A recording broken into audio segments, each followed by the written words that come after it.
Hi everyone, I hope you all are doing well. As you can see, I have life and I pray you also have life, and therefore we give thanks and praise to the Most High for blessing us with the gift of life each and every day.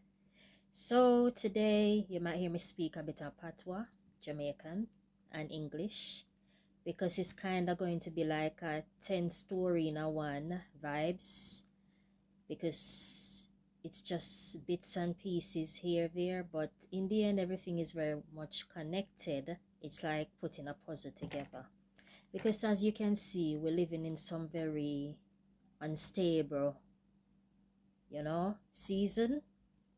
So if you're planning on like doing or saying anything, I, I'm telling you, now is the right time to just do so and get it out there.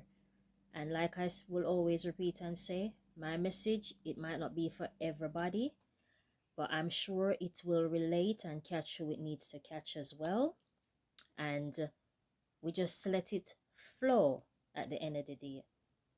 So anyway, I've been doing a lot of thinking, and the more I sat down and I look throughout my journey and this life and just the world in general, and you get to that stage where you see that you've been fed like so much misinformation. Should I use the word lie? Yeah, I'm just gonna use it and done. Lies.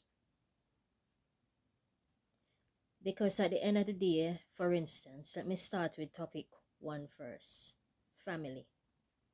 When we talk about the family, we're talking about the mother and father with obviously their children at home, be it a boy or a girl, or just brothers and sisters.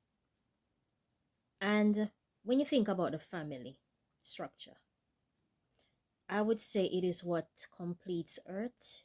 It is the key to everything. But then when I look at how the system and organization is set up according to our leaders, and it's a global thing, I see where, for instance, the children, they end up either going to nursery and school, and they spend so many hours in these schools or nursery with stranger. Kudos to the teachers still for what you're doing. You're doing a great job, but I'm just trying to make a point here. And then obviously you have the parents out there that have to be working non-stop. Minus maybe those that can afford to, probably the wife at home, or she do part-time or whatever. But I'm talking even, for instance, like say a household with both parents, but obviously they both have to work to make ends meet. So the mother is not really there and the father is not really there. And so it's like the kids spend so much time at school, so many hours. And then by the time they reach home and the mom gets home or the dad, it's like they're so extra tired. They have to be rushing around getting them together. And it's like the bond sometime it can break. Because if you notice sometime the working hours, it's set up in such a way that it's not even, beneficiary to the family structure and even the school hours as well. Because if all of these hours were put and placed properly, then obviously family would be able to spend more quality time and bond with each other, right? Especially the mother, basically.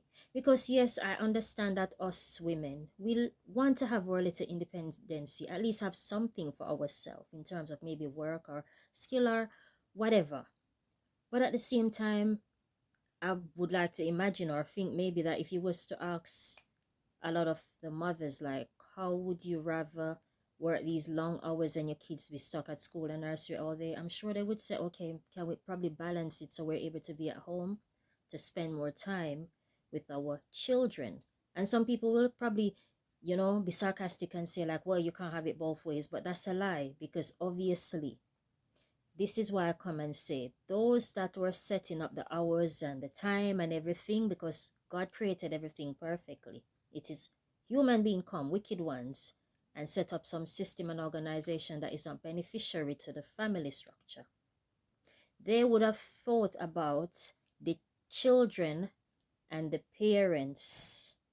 That's what you call caring. So everything is balanced and people are able to spend quality time with their family.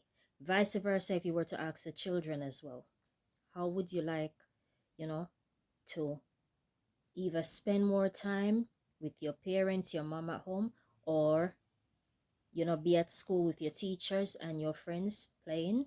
I'm sure they probably will say, we don't mind playing with our friends and, with our or being, taught by our teacher. But we would love to be able to spend more quality time with our parents, our moms and dads, right? And if you notice, sometimes you have to ask yourself why sometimes the youths and the kids them, they're so, out there. And when you get to realize it's because sometimes there's no right like structure set up at home. Because like they said, when you're laying a foundation, you have to make sure it's laid properly, or else things is topsy-turvy, and one thing escalate to another, right? Because at the end of the day, family is everything. And once that foundation is fully functioning properly in the way it should, I'm sure I tell you, you will see a different set of probably children out here in society, right? So that's just my take on. And even when it comes to the leaders as well, you have to really sit down and think about like, who is a leader? Who is a great leader? How would you define a leader that stand up for something? And in my head I always say this, you can tell a great leader by the way the elders are looked after, the law system for children when it comes to pedophiles, the sentencing, they would make sure that is something that is beyond, so children and abuses are well protected. And the next thing, they would think and make sure the health of the people is spot on. They would make sure they set up hours and stuff that is properly functioning to benefit parents and their children, like what I was just talking about earlier. As for food and other stuff, like I said, back in the days, you used to have the barter system where people, swap goods with each other, and that was working, right? So we can work our way around stuff like that. But those key ones I mentioned, like the family, health, the elders, and the children, if those things are set up in such a way, we would have a better world. Because if God Himself said we were created in His image, and He created us equally, yet everything is imbalance. And I know it is human being themselves, the wicked ones came and it's like they recreate the whole structure of how God ordained it from the beginning of time. Next topic, because like I said, I touch on family leaders. I'm going to head into even technology now. Now, even when it comes to technology, technology has its good and its bad. But at the same time, the way how technology is going right now, if you notice, most young people, even adults, they spend so much time, including myself, like on the phone, tablets, laptop, computer, you name it, just like everything is a touch of a button. Wherever you go, even like to go out there, shopping, whatever. And when you think about this technology, you know, I'm putting out like some questions and I'm saying like, how far are we willing to go when it comes to technology? Because I did jot down some points and let me find it so I can actually read them out. Because the more you think about this thing, it's the more you realize like, where is these things really leading to?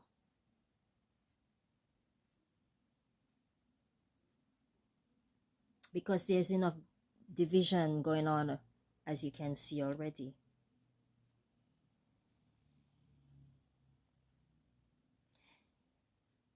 When we talk about technology, even them saying maybe, I mean, eventually we'll have a cashless society. Obviously, it might benefit some country, but it's not going to be beneficiary to other country. And for me, I just feel like not everybody is ready and should not be pushed into things that they're not ready to do.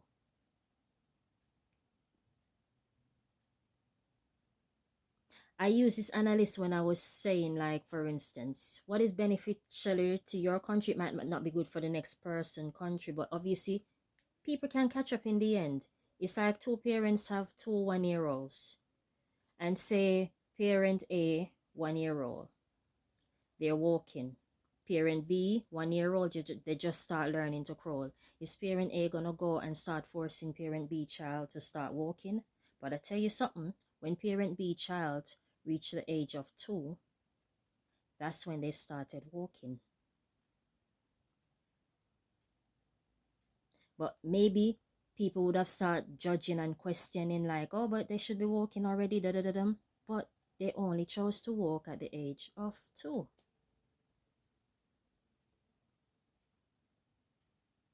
So when we talk about technology now, you know, for instance, when technology is in place, when we talk about the algorithm, is it going to be equal when it comes to race and class?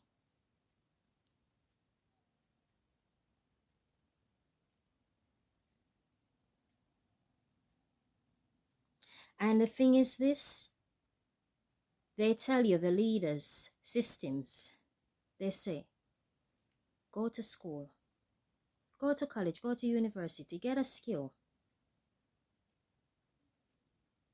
And people, they do go, they spend hours, days, weeks, months, years getting these qualifications. But the way technology is going, when all of and everyone complete their schooling, will there be jobs left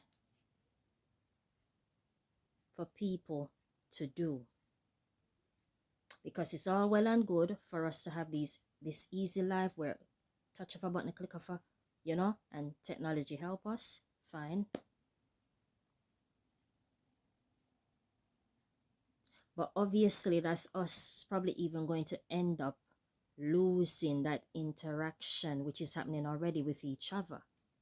We are nature, we are part of nature. Human connection, that is what makes the world, the way it is. And if we start losing that, which I can see it's happening, especially with the younger generation, it's like you sit in a room and everybody's down on their phone, like, and that's not good. Because at the end of the day, if technology was such a great thing, because don't get me wrong, it has its goodness about it, why did God himself not created it with everything else when he was creating everything since the beginning of time? Why did he not create technology with us as well? It's the same way. God never created money. It is mankind that came and they created money. Because like I mentioned earlier, we had the barter system, but they created money. And then it's like one thing after the other.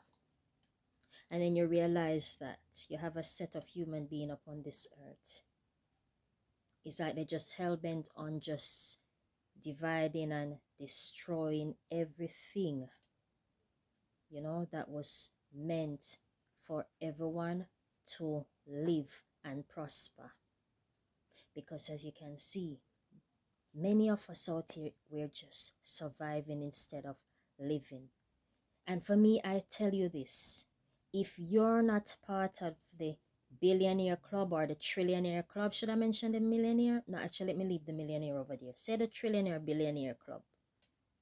Don't know if there's any other up.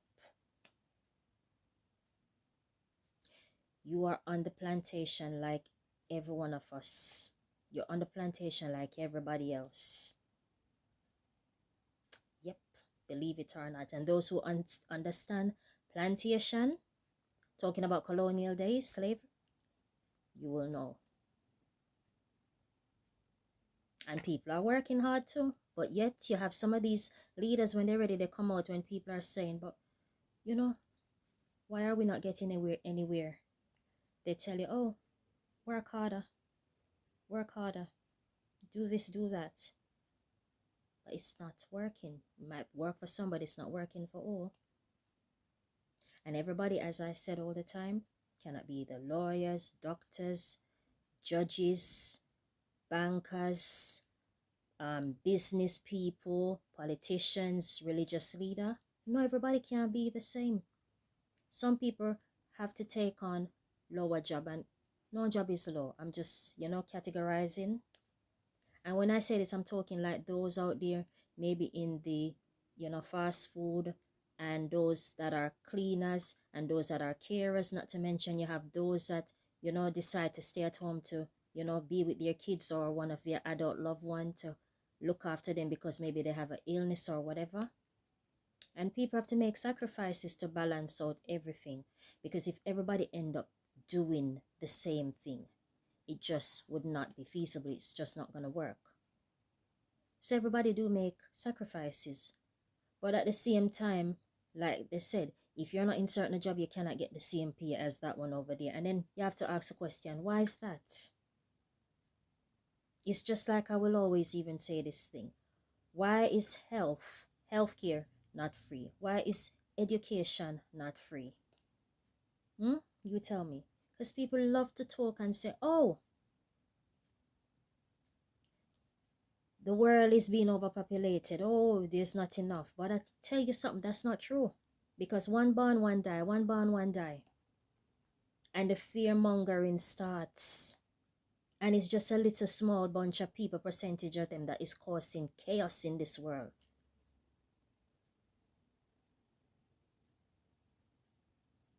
But I tell you something, the Creator, the Most High, He is wide awake. And many might say, oh, there's not a Creator, there's not a God, da-da-da-dum. But you see in the sun every day, well, it depends on where you are, you get the rain, don't you? Don't you see the moon and the stars? You have night and day, right? You get up every day and you're breathing, God rest the soul of those that did not manage to make it. Sometimes you're ill. You even go to the doctors or hospital and they give you over, but for some reason, to die, for some reason, you end up living. And it's like you spit in the face of God and you said, oh, God don't exist. Be careful. As for those out there that want to continue sowing evil, be ye careful. Because you might feel, oh, you get away with your evil and you're living up the life. But you better start thinking about your next generation, that they don't have to pay for the sins of their fathers and mothers.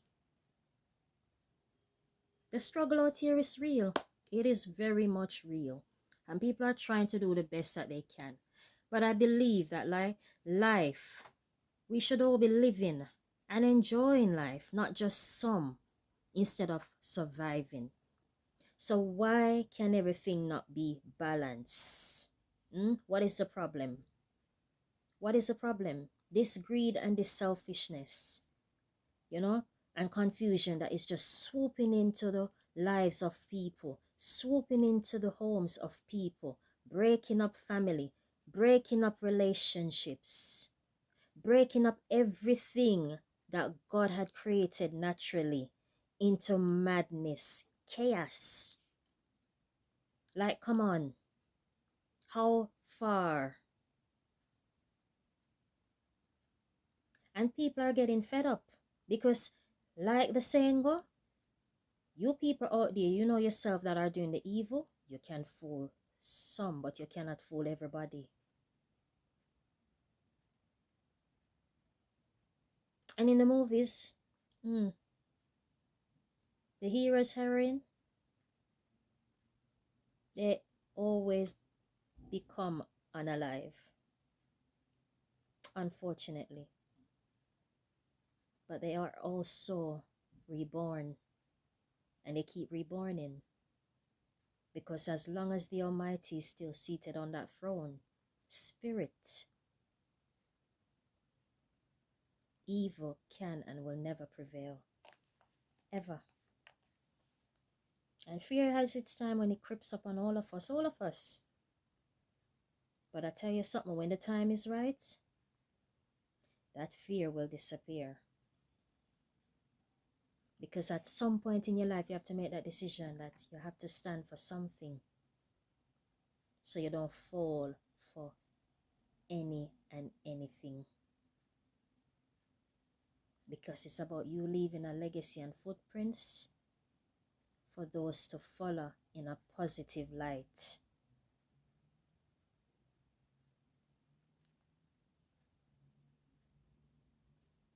And there's crime and there's poverty globally. Oh yes. It's just some countries might have it more than some. But then you have to ask yourself, how did we get to this stage? How did we get here? And the more you sit down and you think about it, you realize that it's evil set of human being. There's an evil set of human being upon this earth that wherever they go, they bring nothing but death, destruction, and confusion. Look around and observe. But you know what? Pay attention to your family. Love on your family. Because the times that we're living in, it is so uncertain. And nobody knows. Nobody knows. You know? And hold on to the Almighty. Hold on to Him. Hold on to God. Because He will lead the way. And He will guide us once we submit ourselves to Him. Absolutely. So, you know, be safe, everyone out there. Take care of yourselves. You know?